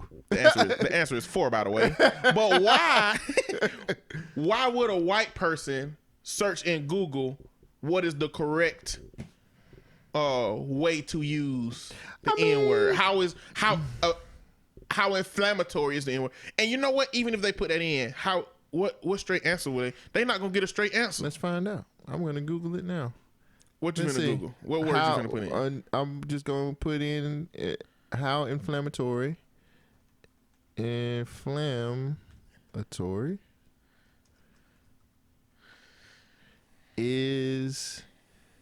nigger. Hard ER. I put the N-word. Wow. The first thing comes up is censoring Mark Twain's N-word is unacceptable. Then there's nigger. Second thing, nigger, definition of nigger by Merriam-Webster. Let's go into that and let's see. Using the N-word is more common than you or President Obama may think. So definition of here. Okay, Merriam-Webster dictionary, definition of nigger. The first thing it says on the first definition is offensive. First thing it says used as an insulting and contemptuous term for a black person. The second definition, again, offensive, used as an insulting or contemptuous term for a member of any dark-skinned race. Number 3, now often offensive, a member of a class or group of people who are systematically subjected to discrimination and unfair treatment. And here's the sentence that they chose to use in Merriam-Webster's dictionary. It's time for somebody to lead all of America's niggers, all the people who feel left out of the political process. Ron Dellums. Ron Dellums. Wow. And then it goes into the usage discussion of, it's pretty cut and dry right there. Don't you think? Yes, it is cut and dry right there. But what if a person is using that word in its raw form to reference somebody who said it? Because these definitions still don't say that if you say the word, saying it in itself is offensive. It's saying that it's used as insulting. So if a white person is not using it to insult you, why would they think that it's not a word they can use because it's just a word to them? You know what I'm saying? Yeah. I mean, if they're saying it in an angry context to evoke some emotion in you, that's one thing. Mm-hmm. But what if they quote in Mark Twain? What if they quote in lyrics from their favorite rap song? So maybe I should change the way that I feel about it then. I don't think so. But do you get what I'm saying? I know I get what you're saying. If you're not saying it in the context, then maybe Cole Jackson should calm down. Maybe Cole Jackson is getting out of hand when you hear that N-word. He just ready to fight. Maybe I should just calm down because hey, Bob's not racist. Bob has kids. I know Bob's kids. We hang out all the time. He's not a racist guy at all. So maybe I should give Bob a pass. One of my friends told me that, he don't understand the big deal with the N-word because the word, the C word, cracker, don't make him mad.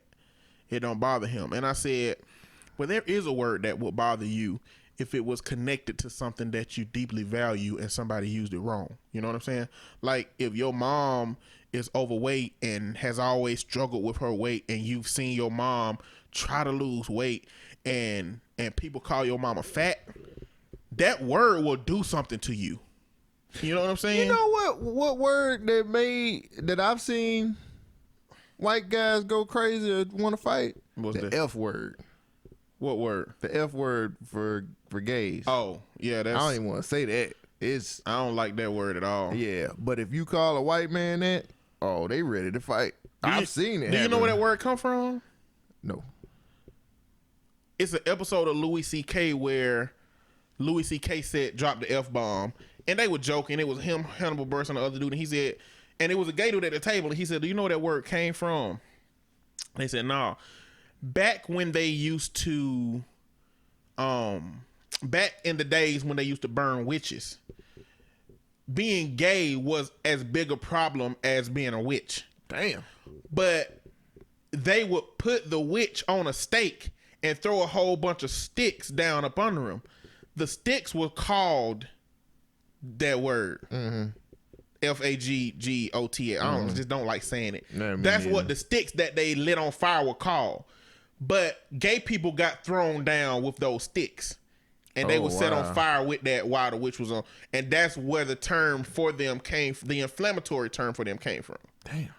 You know? So that's fucked it's up. like when I learned the origin of it and how deeply, and I think that like, as a human, I've never really said that word, like generally speaking. I think I might have said that like once or twice when I was said younger. it before, and I was but like, probably through stupid. lyrics or probably through quoting something. Yeah. But I've never genuinely said that to a person to mean something negative towards their sexuality. You know what I'm saying? You know what's funny? I've heard my mom say that. I had a cousin who came out one Thanksgiving, and we got in the car, and she just said, "I can't believe he's the F word," and I was like, "Whoa, damn, that's fucked up." You know what I'm saying? Because he hid it for so long, it was crazy. Because he came to Thanksgiving. It was one thing to be gay in my family. I don't have a problem with it. The elders do. It's another thing to be gay and with a white man. He brought a white man to Thanksgiving. Hell no. Hell no. That was the problem, right? That took everybody into overdrive. Like, what the hell? At least he could have been black. Shit, you couldn't bring a black person up in here. It was crazy. That was one hell of a Thanksgiving too. I heard my mom say that with no. She didn't feel any kind of consequence. I mean, there was no pause. Yeah, there was no, like it was like no. She just shook her head. But I even get. There's a security guard that works at my where I work at my job, and he calls homosexuals sissies. I don't like that. My daddy called them punks. He was like, he an old sissy. I'm like, man, he ain't bothering you. What you like them sis? I was like, he ain't bothering me. He ain't bothering nobody. He's just gay, man. Like, I don't get it. You know what I'm saying? Like, I don't get it. But see, the thing with the F word is I never really liked it because it was always used to denigrate another group of people. I never liked it because I knew that's all it was for. Just like the word sissy or just like the word punk. I know that that's what they're for. They're just made to make another group, just for you to feel superior to another group for a little minute. But when I found out the depth of the root of that word, is that they would rather burn you alive than let you exist in the way that you want to. When I found that out, a gay person in my world at that time that I knew I couldn't say that word because I knew that was a human, and I knew that somebody I value, and I knew that their life at some point in their history was jeopardized when they heard that word. And and I feel like, why is it so hard for white people to look at it in the same way? Why is it so hard for white people? Comfortably, I guess. We have comfort in saying the word. Why can't I say it just like you? I always say, if you want to go through my trials and tribulations, then sure, why not? I think it's, if they knew that somebody was called an N-word before they died, and it was a point in time where they knew if it was more than one white man behind you calling you the N-word, you were not finna have a good night. You might survive, but you might not. Yeah. I feel like if everybody really knew honestly what that word has done, then it'll be different. The problem is that goes back to me saying, how can you? It's the shit is here. You can find it on. If you want to say it so bad, research what it is and figure out, know what it is, and then go with it after that. That's how I look at it. It's no reason why you shouldn't be able to look these things up and understand and get a better understanding. Or talk to your granddaddy. I'm pretty sure he done said he'll give you a history of it. Most definitely will. I don't know, man. From my perspective, we reappropriated the word. It don't have nowhere near the amount of power that it used to have. You know what I'm saying? Mm-hmm. It used to have the power to make, a black man shaking his boots. And now, we get to be mad at white people for saying it and they apologize or they get fired. Mm-hmm. You know what I'm saying? That's what reappropriating a word looks like. Right. Some black people don't agree with it. Some black people don't like it, but that's the case. Mm-hmm. You know what I'm saying? And I just think it's really, really hard. It's hard for white people to look at what they've done as bad. And not white people, alt-white people, or the ones that actually sat around that table, or the ones who was writing them signs, them. Not every white person. Not every white person across our current society is bad. Not everyone across the past society is bad. That's fine. But the ones that were bad and the ones that had power and the ones that are bad today that have power, are still in positions to create negative experiences for African Americans. And I don't, that word don't help their case, period. Like, I always get this dude name wrong. The Black Panther writer, Ta-Nehisi. Oh, Ta-Nehisi Coates. Ta-Nehisi Coates. He was like, when my wife get together with her friends, they be like, bitch, you know what I'm saying? And he's like, I don't want to say that word. I understand the culture of that word with women, and I know that it's not meant for me. So I understand the context of it and how that word works. And so not only is that not word not meant for me to say, but I have no interest in saying that word around them because I know what it means to them and I know what it will sound like coming from me. So I don't understand why white America has such a deep-seated desire to want to say the N-word. And the reality is if all black people stop saying the N-word today at white people's request, racist white people still gonna be saying it. So I don't feel no need to stop saying it because we'll never be able to stop everybody from saying it. Except when a black person say it to me, it can never mean that you mean less than me because of my skin color. Right. Because we got the same skin color. It can mean that coming from a person who has skin lighter than mine, in terms of white skin, depending on their level of racism. Right. So Papa John's, they taking his pic. He done stepped down. They gonna take his picture off the box. Stadiums is taking his picture off of, Well, they no longer, their contract with the NFL null and void. No, now. there's a lot of colleges that Papa John sponsor. Yeah. So they taking like his. They got the logo got his picture on it. So like they taking his picture off. But I think Papa John's is finna get a lot of heat and they finna lose a lot of money from being connected. I mean, like I said, the NFL deal, they was the exclusive pizza for the NFL. Pizza Hut got that right now. That's a whole lot of change that they just lost out on. So this is all, I mean, they're going to end up being Little Caesars pretty soon. Like, they can't charge. I remember. Little Caesars need to bring that pizza with the bacon crust back. I don't eat meat. I know you don't. I do. I'm gonna start eating enough meat for you and me. I'm gonna start getting double meat on my sandwiches. People, you know what? When you tell people you're a vegetarian, they treat you like you got some type of like disease or something. Like, vegetarian. Oh my God, are you okay? Like something gonna happen to you? Like, no, man, I don't eat meat no more. You gonna have a disease if you don't supplement them nutrients you get from meat. But I did my research, brother. I know where to get my protein from, which is a lot of beans, nuts, stuff like that. And I still able to work out. I just can't work out as long as I used to. But I still can go work out, still do what I need to do. Just got to know, if you're going to go vegetarian, do your research. Research it first. That's what I did. I researched it. I looked and see where I can get. I even have a little chart that tells me where my proteins come from on my phone. So that way if I, you know what I'm saying? So when I go shopping, hey, know what to get. Know what to eat. I want to still be able to lift weights. Still want to be able to work out and all that other stuff. Ain't been so bad though. You'll be back. I mean, I might. I'm not saying that this is a forever thing. This is a go as long as I possibly can type thing. But the thing is, the meatless products that they have out now, they're really good. When I came in to record the show, I had a veggie burger, portobello mushroom veggie burger. Amazing. It was very, very good.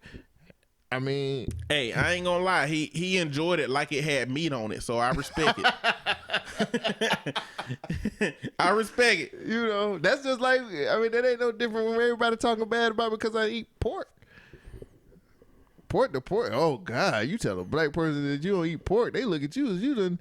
Well, the first thing is like, is it for religious reasons, brother? I was like, no, I don't want to die early. I don't want to have blood pressure, man.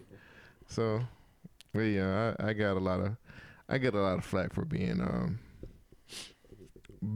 vegetarian, and it's a difference between vegetarian and vegan people. He eats Shit. eggs. I do eat eggs, cheese, and all that other shit. Vegans don't eat that shit. God damn it.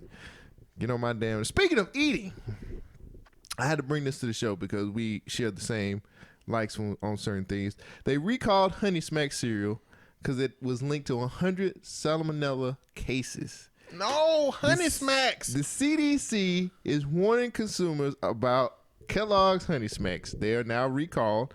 A salmonella outbreak has been linked to the popular cereal. Reportedly, 100 people in 33 states have been infected. So they out here killing folks. That's a lot of steaks. I know. States. I know. The CDC says don't eat this cereal. The CDC suggests that the cereal should be thrown away regardless of the expiration date because, you know, we'll keep cereal forever. And another option for consumers is to return their cereal for a refund. The side effects of salmonella include diarrhea, fever, and abdominal cramps. On point, you are a cereal person like me. I am. I love cereals. I actually have fake Honey Smacks. I shop at Aldi's and they sell the off-brand. It's just as good. You know the ones with the bear on it. What them called? God, what is that called? It's Honey Smacks and Golden Crisp. Golden Crisp. They not good. Golden Crisp are Post cereals are terrible. The Post don't. I make like good Fruity cereal. Pebbles. That's a Post cereal. That is a Post cereal. That's probably the only good one they got. I like Fruity Pebbles, but Fruity Pebbles, you got to use half the amount of milk you use in regular milk for them to be good. Right, because they if you get use soggy too much real milk, quick. they get soggy too fast. If you use half the amount of milk, you got to use the amount of milk for the crunchy ones to still be sitting on the top. That's what you got to do with it. Exactly. So look, listen. I got a whole since you brought this up, I'm finna go into a whole situation There you real go. quick. I got a whole criteria for my cereal. So I got a list of cereals that I like based on several different factors. Let's see. One is level of sweetness. I can see that. If cereal range from a level of sweetness. Right. You got Frosted Flakes that's at the top of sweetness and all the variations, cinnamon Frosted Flakes. Yeah. That's it. They at the top of sweetness. They literally flakes with sugar on it. Down to, the ones in the middle, top middle, which is going to be like Lucky Charms because, you got the corn part of the cereal, which ain't very sweet. And then you got the marshmallows, which is absolute sweet. Right. And then you go down where you got like honey nut Cheerios, where it's just like not very sweet, but it got a hint of sugar. Down to stuff like Kicks, you know what I'm saying? They where ain't got no sugar in Exactly. it. It tastes like cardboard. It's very, very, very light. But that's like first sweetness. Next is mouthfeel. You know what I'm saying? So mouthfeel is how crunchy do I want my cereal. And that goes with the level of how much effort it takes to chew. So on that scale, you got Captain Crunch at the highest because even with soaking in the milk, they still going to be pretty crispy and pretty crunchy. I like that. Yeah, that's cool. Going down to like in the middle where you got like Chex. You know, and say, well, whether after they sit in the milk a little while, they still pretty crunchy. And then going down to like Fruity Pebbles to where if they sit in the milk too long, they you know what I'm saying? They soggy. You know what I'm saying? So depending on what I'm seeking for in my cereal at the time, I have a scale. Now, I have to do this because I was going to do this on Instagram. I'm still going to do it on Instagram. I'm going to do it on the show. It's all good. If you have seen this box of Frosted Flake Lucky Charms, don't buy them, okay? What? Do not buy them. Do not buy them. You just hurt my feelings. Listen. I bought them because I didn't want my feelings to be hurt. I thought that I was gonna be on cloud 9. I mean, think about the mix. Lucky Charms, Frosted Flakes. There are already Frosted Flakes that have marshmallows in them. Right. Always have been. Maybe they stopped making them because these have come out. But these ain't even a Frosted Flake cereal. Like, these are Lucky Charms cereal. So, Lucky Charms don't have a cereal that have flakes. So, you can probably still get the Frosted Flakes with marshmallows. So, if you want a Frosted Flake cereal with marshmallows, I suggest you get them from Frosted Flakes. Because the problem with these is that the reason I like Frosted Flakes is because the sugar is just right. You know what I'm saying? The problem with this is marshmallow sugar is on top of the sugar that was already just right. Oh, so you got 3 times the sugar that you need. Maybe not 3 times, but you can tell the sugar is different because the sugar ain't baked into the chip. The sugar is flown on the outside of it. You know what I'm saying? Or the flake. So now you got a different sugary taste on top of what was already a perfect tasting flake. And it don't taste right. It just don't taste right. So that hurt my feelings. If you try them, you will know what I'm talking about. Okay? I can't now because I respect your opinion. I'm gonna review them. I mean, we ate this box. Well, my roommate more realistically ate this whole box before I got to really do much with it. But I am going to get these and I'm gonna review these on YouTube. So because the world needs to know that this is a marketing ploy. It's taking your love for Lucky Charms and your love for Frosted Flakes, if they have some overlap, and it's making you buy this box. I was gonna do it. That's a perfect matchup. Buy it to me. try it. I can't. And let me know how you feel. No, you gave me well, the bad review. Well, if you don't want to waste $3, don't do it. Take my word for it. Don't do it. You gave it a bad review. If you give it a bad review, I can't do it. Wait a minute. Lucky Charms are on sale right now. I got coupons. They're $1. I'm gonna give you a box. You gotta try it now. I'm gonna give you a box of these things. What's your favorite cereal? My favorite cereal universally is Frosted Flakes. Because the only reason that Frosted Flakes is my favorite cereal is because, one, we talked about the sugar being perfect for me and my sugar taste. But it makes the milk delicious, which I love some milk. You know, that's another one of my factors. How good is the milk gonna be after the cereal? Because some cereal tastes just like regular milk after you eat the cereal, and some will taste. But it's versatility in terms of being able to add fruit, being able to add different things without contrasting with a lot of the flavor. You know what I'm saying? I never thought about that. I love strawberries in my Frosted Flakes. Strawberries and bananas if I got both of them on hand. You know, I can't do bananas in cereal because I feel like the bananas get soggy too fast or something. Something about bananas. I don't think they get soggy at all. It tastes right, but after a while, it don't taste good after. I like to enjoy my cereal. I don't like to swoof it down. See, I think what happened with bananas, bananas got like that little paste feel on it. And I think that as it sits in the milk, I think that starts to kind of wash off. So it does give the banana a somewhat different texture than it normally has. So I think that's what you're not used to. But, it ain't a problem for me. But I like Frosted Flakes is my number one for versatility. As of late, Fruity Pebbles is number 2. Yeah, I've been eating a lot of Fruity Pebbles because I've learned how to eat them. I just learned the last few years how to eat them. I was always putting too much milk in them. But the milk be so good afterwards. The milk do be delicious.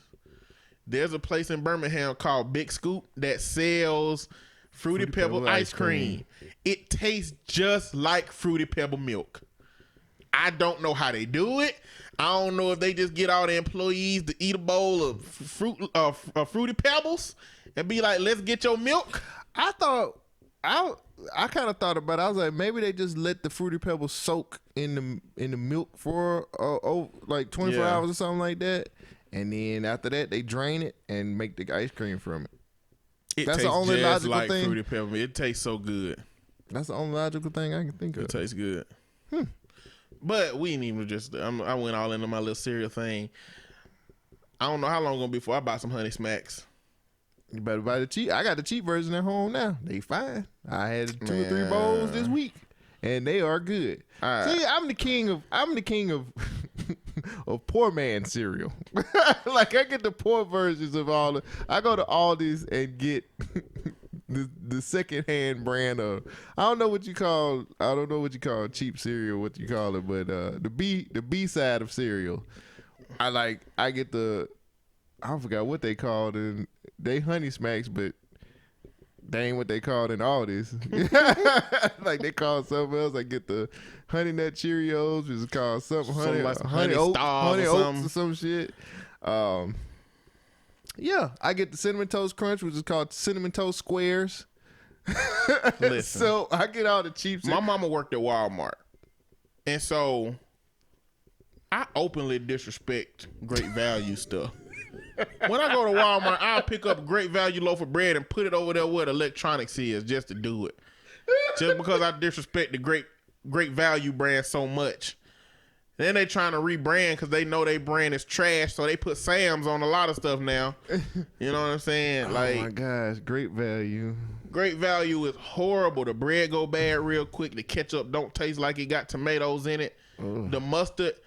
A lot of mustards do this, but you know, like when you don't shake the mustard up and you squeeze it out and it just water juice all over your bread. That's called mustard piss. That's what it's called, mustard piss. That's what I call it. No. Mustard pee. It do that every time, even after you shake it up. Great Value is just not a high brand on my list. But that's why it is the alternative, and it's a lesser. It is what it's called, a Great Value. It's not as expensive as the name brands. It's your alternative. That's what you get. Well, I got Great Value PTSD, and these days I don't buy nothing store brand. Damn. Except butter. They can't mess that up, right? They can. Well, they damn. can. And cream cheese. And I found that out making icing for my cupcakes most recently. Like they can mess up? Yes. Some butters have more moisture in it than you expect them to have in them as butter, when it start to warm up. Right. Same thing for cream cheese, and some of it just ain't processed as deeply as others. And I think the issue with cream cheese is when it ain't processed as much, it gives off a different flavor. You know what I'm saying? And it just don't mix right. So I'm learning, on by experience, learning by experience that trial by fire, what they call it. Yeah. That some of that stuff just ain't. It don't work. You think it don't make a not difference. There. Yeah, you don't think it make a difference, but sometimes it make a big difference. Like Walmart got some new milk now. It's like $1.98. So you got Barber's milk, Great Value milk, then Everyday Value milk. If y'all can see the look on his face when he said Everyday Value milk and how disgusted he was. I feel like that come from like the sick cows, the Down syndrome cows, the cows that only got one leg so they can't really graze. You know what I'm saying? The cows that came out like off white when they supposed to be regular white. You know what I'm saying? I feel like this come from cows that Walmart go and be like, where did this? You know how when you go to a store, like, I don't know if you go to Restaurant Depot or Walmart, but they always got a clearance section. I've been in there before. I didn't think Restaurant Depot. You want to know something? For a long time, I thought you couldn't go in there without a membership card. They ask you if you have a membership card because, like, I think you build up points, but you don't have to have a membership card to buy nothing. I found that out. Like, but I don't know if you do smoothies, but like they got like the mango mix and the strawberry mixes and stuff. They ain't good as the ones they had at Red Lobster, but I can't find them locally, so I get them right now. those places have clearance sections for vegetables and stuff. You know what I'm saying? Yeah, I seen that. I seen it. Yeah, if you go into they got coats hanging up, you go in there and they got like clearance vegetables all over here. I feel like wherever major retailers buy their cows from, Clearance cows. I feel like Walmart be like, where the clearance cows at? And they go over here to these cows, and you know some of them ain't got ears. You know what I'm saying? Some of them, you know, got abnormalities growing on their side. They be like, look, well, as long as we ain't gonna cut it for meat, we can just get the milk. He'll be all right. Like, how do you get less value milk? How do you get cheaper milk than great value milk? Everybody needs an alternative. I think it might be synthetic. Might be synthetic milk. They might be adding something to it. They just get the milk and then it be synthetic something. I don't trust it. I wouldn't. It goes spoiled but fast. I done bought it before. It spoils really fast. That has to mean something. Maybe it came from cows on life support. He said everyday value. That's sad. Life support cows, man. Cows that were finna die. What? Why would you buy some milk that's gonna spoil in like 2 days? Because the date don't say it's gonna spoil in 2 days, but if you don't keep it cold enough, that's the variable is you got to keep it cold enough. Like you got to keep that milk cold enough or else it's gonna spoil. But you know, some of these refrigerators, our refrigerator is set up to where if it's too cold, everything on the top gonna freeze. You know, so we can't keep it too cold because the milk freeze too. Right. So we got to keep it low enough, but you know, you got to get the temperature right. But the date don't say that it's get bad by then. Everyday value. You know what I'm saying? Everyday value. I feel like the name should switch. I feel like everyday What great could it value become? should be cheaper. No. Yeah. You can't do that. I mean, you can't do it now, but I feel like between everyday value and great value would seem to represent the cheapest thing. No. A great value. No, I think it should be the way it is. Everyday value. If it's an everyday value type thing, it should be the cheapest thing out there. I look at it. Great value. At least you a step up. Like if you get an everyday person, everyday woman, like I'm like, ugh. Is she a great woman? There you go. With that logic, I'll buy it. I'll buy it. Everyday value milk. I don't even want to. See, I don't even shop at Walmart. So Good for you. see, You're not a part of the machine. I try not to be. I am. My mama worked at Walmart, man. I people used to look go at to me Walmart crazy. every night and talk to my mama on third shift after I, flunked out of college. I used to go and just talk to her and, ask her questions and just be around her while she was working. Ain't nothing wrong with that. I'm used to Walmart. That ain't no big deal. I just don't like it. I don't like the company. They trash. They become trash. They used to be really good. Yeah, I know. When Sam Walton was alive, I did a little research on Walmart before I decided to not shop there anymore. Sam Walton was the type of owner where he could go into any one of his stores and still, even though he was a CEO, could still run a cash register, no problem. He also gave his employees, he used to give his employees stock options when they, before he died. You know what I'm saying? Then when he died and went to the family said, we ain't giving y'all shit. And kind of cut a lot of the benefits that they used. I mean, people used to retire from Walmart proudly. You know what I'm saying? And used to have be taken care of after the fact.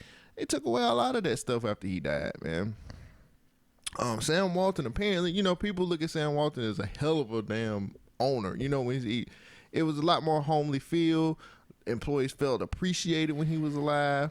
But after he died, that family was like, we ain't finna do none of that. And now the Walton family, I think it's the Walton family, they sold it to some other group now. Somebody else owns Walmart now. So yeah, it's just one of them things, man. I just like, man, I just know how they treat seniors that work for them and how they treat, a lot of their employees. They don't treat them people worth a damn. My mama's one of them. She still worked there. Yeah.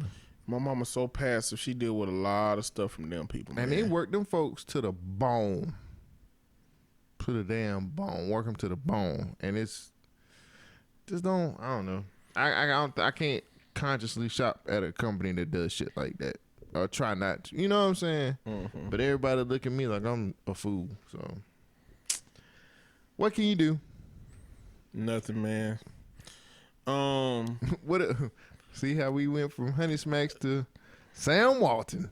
We did. That milk, we got to the milk. We went from Honey Smacks to all my favorite cereals to where Walmart get they new, cheap everyday value milk, which must be cheap cows, all the way down to the quality of Walmart going from Sam Walton to whoever own it now and how it's diminished.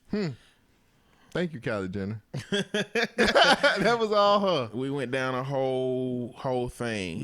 We were going to listen. Let me tell you what we had on the list to talk about that we ain't gonna get to.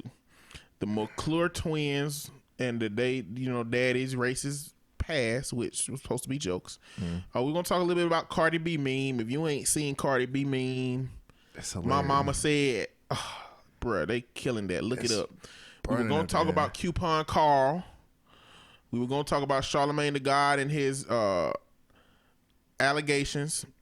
We were going to talk about Jesse Peterson slut shaming. We were going to talk about Azalea Banks. And we were going to talk about Navy allowing black women to wear their natural hair. Ooh, how much time have we used up? All of it but 10 minutes. Damn. I really wanted to talk about that slut talk.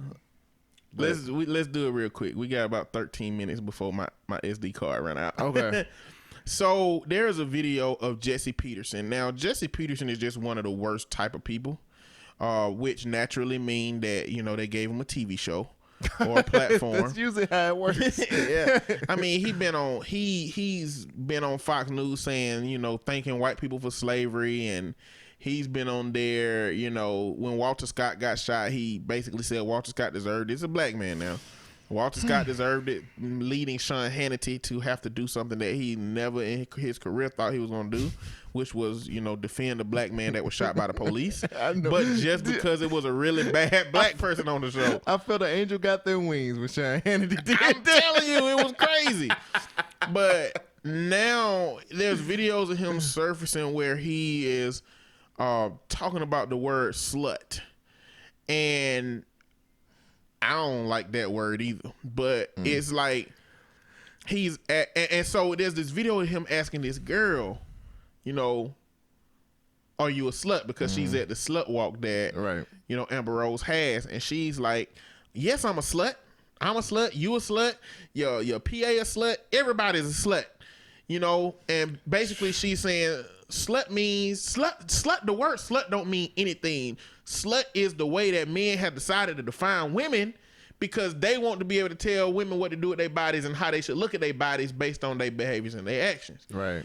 And she went on a rant, and I respect her for it. But, the question becomes, is that okay?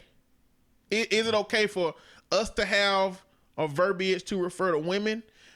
Can women own that verbiage?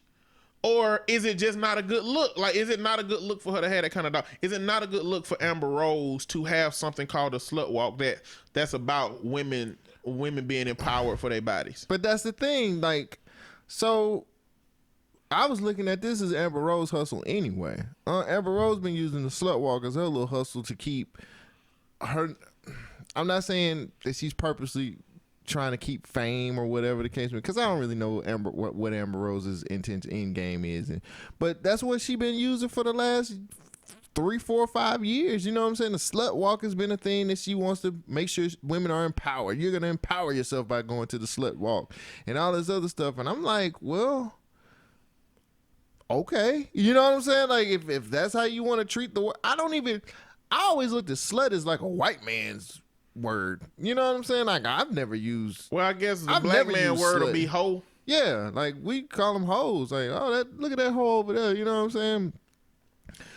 I've never. I don't know about you. I've never met a black person to use slut. I don't think I've ever came across a black dude that said she's a slut. But I think that word sound worse than hoe. I think that's the worst sounding word. Outside of profanity. I think that's the worst sounding one. It just sound bad. Slut. I don't like that word. Right. You know what I'm saying? I use whole neutrally a lot. You know what I'm saying? Like, if I see them, you know, you see some rims be like you back in the day, you see rims, them hoes straight, bro. Like, dang. You need to get them hoes. Yeah, like, I use it neutrally a lot. You know what I'm saying? I don't use it to refer to women. You know what I'm saying? In that sense. Clearly, unless I'm reciting some lyrics in which they do it, I'm trying to stop doing that, you know. But I don't know. I'm trying to find out. I think that when women, and I'm not a woman, so I can't speak for any women, but I'm looking at it as something when certain type of women are trying to empower themselves, they have to find something to hold on to that's degrading, so they can switch it around and use it as a shield, or use it as something that is like, we're gonna take it and we're gonna make it into something. And I think slut was just available. Sounds like a word you and I are a bit familiar with. You mean starts with an N? It does. Like, is that a word that you can do that with? You know what I'm saying? What, slut? Yeah. Apparently so. I mean, Amber Rose is taking that word. Do you think the double standard is fair? For slut? For this idea that women having sex with multiple people labels them a slut, men having sex with multiple people just labels them a champion in the bed. No. Meat slanger. I don't. Baloney pony. Lex the Impaler. Dang. No, I mean, man, I've always looked at it like this. The pimp game goes both ways. You know what I'm saying? Women can be out here getting it just like the dudes get it, man. And that's the thing. I think a lot of time we look at it as just like, man, that motherfucker. Like, women, there are women out there that are aggressive, that conquer men. That's how it goes. It's a lot of women that are one, they're cool with their sexuality and how sexual they can be, and two, I want to get it just like you getting it. We have the double standard there, but to be honest with you, why? I mean, I think we have this perception of how women are supposed to act and but it's 2018 and shit is not what it used to be. It's the same reason that them old people got us still skeptical about participating in mental health services. Yeah. It's just an old way of thinking when a society was different, and a lot of people have had trouble trying to adjust to the new society. Now, I got to add this, and they don't got nothing to do with nothing, but I was on the radio last night, and this dude there off the air said that he heard an old man referencing his wife by saying, my wife would slide down a razor blade into a pool of pimp piss before she leave me. God damn. I'm like, man, he had to been in a Dolomite movie or something. Yeah. You know what I'm saying? I'm like, how do you even come up with that? That's real pimpish. Anyway, real pimpish. Damn. You know, I'm trying to see how I feel about it. I mean, let me ask you a question real quick on point. Do you feel like the double standard should be there too? I mean, I look at it as like, I understand why it's there. I don't think it should be there. Yeah, they just trying to get it like us. And then a lot of things is, to me, one thing about it is women take care of their body better than us. You know what I'm saying? Mm-hmm. Like, I think a lot of these things that we perceive as happening with some of these women, a lot of women are smarter than that. You get what I'm saying? I think a lot of women understand that, like, if I ruin my body, I'm not going to be able to do this later on in life. And I feel like, I don't know. I just feel like women are just way smarter when they know their body better than we do. I encourage women to be empowered about their bodies, not ashamed of their bodies, and to understand sex for what it is in terms of its purpose and in terms of, its pleasure. Because what I see in my field and what we see with Christianity is that our bodies are shamed so deeply that we become traumatized as it pertains to sex, and it becomes hard to have a relationship with people and be able to have a healthy sexual part of that relationship because we haven't been allowed to talk about it and think about it and explore it. We've been shamed and scared into not participating in it, and now we don't know how to use it fully. You know what I'm saying? Right. It's like when you get a phone, I don't know either, but when you get a phone, it comes locked at the capacity that you can use it at. If you root it, you know what I'm saying, which is like jailbreaking it, you can use 100% of that CPU, but it comes capped. And I feel like what we're doing is we're capping our children in the context of sexual, there's our natural sexual nature, because we put these labels on girls so that they remain pure for men somehow. You know what I'm saying? But we don't hold men to that same standard, man. I mean, I really encourage having conversations with, age appropriate conversation with daughters about sex, instead of we have to acting like, they never gonna have sex. Right. And so you should never tell them about it. Right. And that's the thing too for me, man. Like, I most definitely, if I have a daughter, I want to be able to tell her, I want to be able to talk to her like I talk to my son, and just let her know how that shit work. I know too many people who don't want to have that conversation with their kids, and I think it's dumb as fuck. You know what I'm saying? Like, I think it's stupid. Like, they gotta know, and I think kids should know from both sides. They that's why I feel like it's important to have both parents there. Like, you ain't got to be married, but both parents should have that conversation together with their kids, and so they can know both sides of the sex game, man. Because a lot of the shit that happen out there now, and they only get one side of it, is just that's too dangerous, bro. That's how I feel. It is. I agree with you. But we running low on time. I know, brother. Man. But I appreciate you for coming through. No problem, and doing man. the show. This was actually a Look pretty. who calling. This is actually a pretty good. You know what? Answer the phone. We got a few minutes. Okay, hold on. If I can, hold on. Damn, she hung up. It's all good. But I appreciate you for coming to join the show. Yeah, that was thanks, Red man. calling, I guess, to check on what was going on. I'm sorry I kept taking you down these rabbit holes.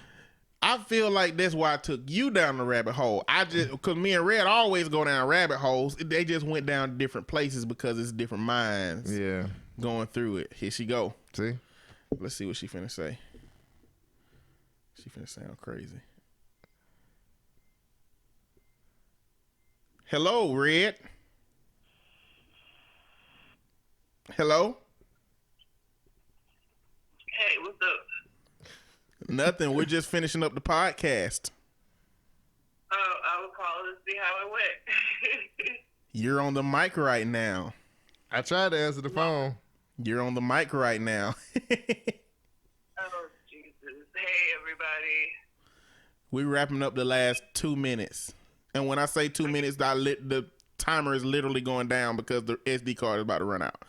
That's so funny. Well, thank you, Cole, for standing there for me. No problem. Red anytime. Y'all see how she sounds? She don't sound like, Michelle, but, she's all kind of congested and whatnot. Something But in my heart. All right. I'll be back next week, but All right. bye. Bye. Anyway, I appreciate you for joining the show, man. No problem. Let them Thank know you. where to find you again. Hey guys, you can hit me up on Instagram at ColeJackson_BYNK, or you can hit me up on Twitter at ColeJackson12. Again, I appreciate the conversation, man. And until we come to the next conversation, we out. Peace.